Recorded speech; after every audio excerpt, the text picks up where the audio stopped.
Let's connect then with Gautam Duggad as well, who's right here with us in our studios. Good to have you. We were just chatting with Atul Suri, who said that the target is not important, but the direction is. Are you going to give us a target or also just give us that? No, as a house, we never have an index target. No, so just give us a sense as to what you're making of the markets right now. The fact that we have managed to outperform, despite the fact that there's been FII selling. Where does India stand and what's the trend looking like? Actually, FIIs have been buying this year, right? YTD, they've bought about $16-17 billion. Domestics have bought $14 billion. So YTD, you've seen CY23, $30 billion of inflows already.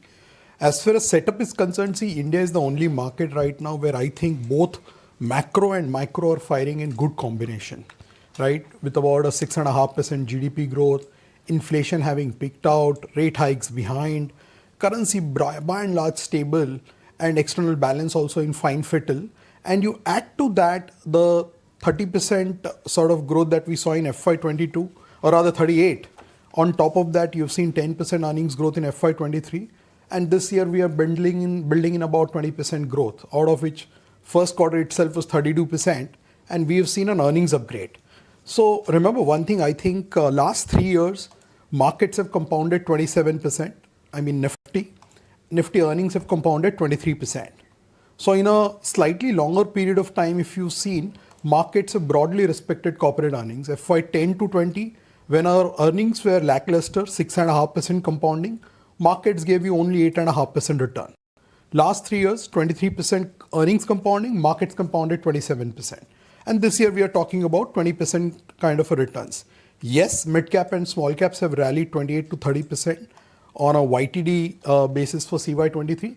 But if you see the compounding again for Nifty, while much is being made of 20,000 as a milestone, the 1 year, 5 year, 10 year CAGR for Nifty is just about 11 to 12%, which is nothing unusual. You know, this is the kind of nominal GDP growth you would have seen in the last 10 years. Even if you look at mid cap and small cap indices, till about June 23, the 5 year CAGR or a 6 year CAGR for mid cap was 12% and small cap was 6.5%. Last 3 months might have made it look slightly better than what it is. But yes, some pockets are overheated, no doubts about it. But to basically brush the entire market as overheated or sort of speculative, I wouldn't be in that school of thought. So do you need that 50% 1 year before you peaks out? Because historically that has happened. 1999, 2000, you got a 50% Nifty or benchmark return, then it peaked out. 2007, I think, was a 30-40% return, then you peaked out. Do you need that one big explosive year, which could be a precursor to when markets will peak out? Because we've not had that explosive year at all. Well, if wishes were horses, I would say it should never happen. Of course. Should keep getting about 15-20%. Look at it this way, Nikunj. This year, you've crossed 20,000. Nifty is up about 11-12% YTD. And two big components of the market, which is banks and financials and IT, together make up about 42% of the index weight, 27% bank, 14-15% IT. They haven't really contributed, especially the large cap private banks. Yeah. And without two big chunks of the market not contributing, Nifty is already at 20,000. What if this two components starts contributing? Let me give you another historical data. 1999 till 2019, you've seen 5 Lok Sabha elections, 25 years. 1999 to 2019, 5 Lok Sabha elections. Yes. Every election, that is Lok Sabha election, 6 months prior to the announcement of election results. So election results are announced in May. Let's say 6 months prior to that, that is November to May period of this 5 different Lok Sabha elections era. Markets have given you positive returns, 10 to 32%. Yeah. Right? Best returns were in 1999 and 2009. Of course, every period has its own contextual nuances, but history is in favor of a pre-election rally, which is the period you will enter in another month and a half. And so far, if you go by the pre-poll surveys which have come in, last 15 days, we have seen about 3 pre-poll surveys. They are all pointing towards continuation of the current regime. If this sort of sentiment gets bolstered as you move closer to December, January, I foresee another leg of a rally, while everyone who's looking at things fundamentally, including me, will keep trying to make a sense of valuation versus growth versus fundamentals. But in the short term, 5-6 months, there is always a possibility that market disregards fundamentals and moves on something else, which is a big political event or a big macro event. So if I put a flash out saying the Gautam Duggad, Motilal Oswal Securities of the view that we are entering a pre-election rally season for next 6 months. Yeah, that's what historical evidence is. I mean, the data is there for everyone to see. But what were the valuations like when these rallies have happened in the past? Because that is also important for us to put into context, right? So when these rallies have happened in the past, what were the starting points 6 months before the election and now? So yes, valuations were very different at different points of time. Like 2009, if you see, it coincided with an era to October, November 2008 to May 2009. You remember we were coming out of that GFC. Yes. The base was very different. That time the valuations were very different. In fact, that's the only period where markets rallied 32% 6 months prior to the elections and 35% 6 months after the elections. Valuations were slightly expensive in 2014 period also. Because with the announcement of the current Prime Minister as a Prime Ministerial candidate for BJP in September 13, I think the market started taking a turn from September 2013. I think in their Goa national meeting they announced. Right, 2019 obviously we were right there in the zone. That's why the pre-election rally was just 10-11%. Today as we speak we are at 19 times 1 year forward, which is about 5 to 6% discount to 10-year long period average, right? So despite the rally, you're not trading in a very expensive zone as far as Nifty is concerned. So large caps are a very different kettle of fish. And large cap Nifty, if you look at the total market cap, is about 157 lakh crore or 157 trillion rupees. Mid cap index, which is rough 43 trillion as of now as we speak, NSE mid cap 100, that index is trading at a 16-17% premium to Nifty as well as its own historical averages. So in dollar terms, and Anisha, just to have a follow-up question on this, let's say India's market cap right now is about $4 trillion, broadly. 3.5, 3.6, 3.75, about one time GDP ratio, right? So let's say 3.75. How much of this market cap is right now trading below the average and how much of the market cap is above the average? So if you look at it this way, I mean, for a very simplicity purpose, just use Nifty 50 as a benchmark for your large caps. And I said Nifty is in line with its long period average, maybe 4 or 5% lower than long period average. And Nifty is roughly 60% of India's market cap. Right? You add another 5-6% because there are a lot of large companies that are not part of the Nifty, which are recent listing of last 2-3 years. So I would still say 65% of the total market cap is still either in line or slightly below long period average. That's a great point. Market sasta hai. Secondly, a lot of times we keep getting carried away because 20,000 is a new level and a big milestone. That market is at a new high, market is at a new high. We've never seen headlines which says corporate profits are at a new high. But that they'll always keep on making high, no? Similarly, markets will also follow that corporate profit, right? We never say GDP is at a new high. The everyday media doesn't write a headline that corporate profits today are at a new high. But because markets are tracked on a daily basis, that gets highlighted. Your Nifty profits 3 years back were 3.5 lakh crore, FY20. FY23 was 6.4. Wow. This year we are talking about 7.8 and FY25 8.7. Our own coverage universe, Motilal Oswal coverage universe of roughly 260 stocks, it will cross a profit pool of 10 trillion rupees in FY24. It was 8.4 trillion last year. So, we are talking about a very different scale of profits, Nikunj, today. The profit that Nifty made in FY20 will be made by just 11 financial companies in FY25. 3.5 lakh crore Nifty 50 made. FY25, 11 financial companies in Nifty will make a profit of 3 lakh crores. Yeah, I mean, HDFC Bank after combined entity next 2 years is projected to cross 150-160 lakh crore, combined entity. So that's the kind of, we looked at Tata Steel numbers in the morning.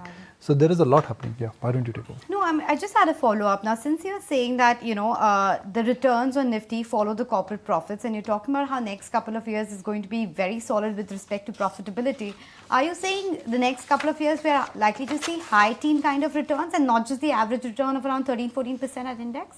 Ideally, it should be, because if the current trend sustains, which is that Nifty follows the corporate profitability, and if you're talking about 20% growth this year, and about 15-16% growth next year, then ideally Nifty should give you similar returns, even if you don't assume any derating or re-rating, right? You just assume normalized circumstances, current PE sustains. Or look at it differently. Our EPS estimate for FY25 is 1140 rupees, right? Today you're talking about 20 times FY24 or 21 times FY24, which is 6 months later. If you were to extend a similar multiple 1 year down the line to FY25, so 1140 is the EPS, you apply a multiple of 20 times to that, you reach a number of somewhere about 22,800. Keep a margin of safety of 5-6% on EPS going wrong or numbers not meeting expectations. You're still talking about 20,200 to 23,000 kind of a range. If this 1140 EPS is delivered and current P multiples of somewhere about 20 sustains.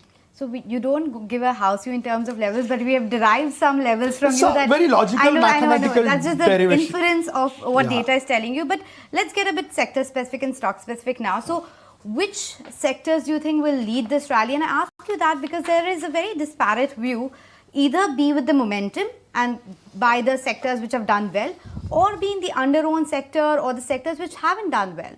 Which way are you going? So look at it this way, different sectors have contributed if you look at last 5 years. Sectors which were pariah 3 years back, metals, oil and gas, they've come back strongly in 2021 and 2022. Then pharma took a breather for 2 years. It made a huge comeback in the last 6 months. Now, which are the sectors which are taking breather? Your Nifty is at a new high. All large cap IT companies are down anywhere between 20 to 25% from their respective 2021 highs. Their valuations are very reasonable. You look at large cap banks, they have hardly participated. Whereas the profit pool of the BFSI companies which I mentioned has gone up 5 times in 5 years. 45,000 crores in FY18 to 2,12,000 crores in FY23. This year we are talking about a 2.5 lakh crore profit pool. Companies which were trading at 3.5-4 time price to book are now available at 2.5, 2.6. So these are two big sectors which I mentioned at the beginning also which has not participated. Whereas sectors like industrials, capex, manufacturing, PLI, defense, all that bracket, if you look at their combined market cap, and I was doing this exercise a month back, if you look at the top 1,000 market cap companies of India, sort them out in descending order, you filter out these companies belonging to industrials complex. There are 103 companies. Their combined market cap in July 2020 was 7 lakh crores. Today that market cap is 23 lakh crores. Wow. And if you keep aside the top 10 companies there, the likes of L&T, NTPCs, the rest of the companies, which is below $3 billion market cap, they are up anywhere between 6, 15, 20x, right? So a sector which for 10 years had not seen cycle, the last capex cycle you saw was in 2012. And every year people used to write report, including us, that this is a year of private capex, this is a year of private capex. It never used to happen. Suddenly it has happened in last 1.5 years and it is obliterated the entire underperformance of previous decade. You look at their 5-year CAGR, 10-year CAGR returns now. Their 10-year CAGR returns are now 19-20%. So that is what 1.5 year of a cycle is done. And we are still at the beginning of that cycle. The order books are still building up. Execution is still building up, whether it is road, railways, defense. You hear it every day in your news stories. So I think there are 4 or 5 sectors which are together having a coordinated upcycle. And after many, many years, capex we just spoke about. You look at real estate. The upcycle is happening after 10 years.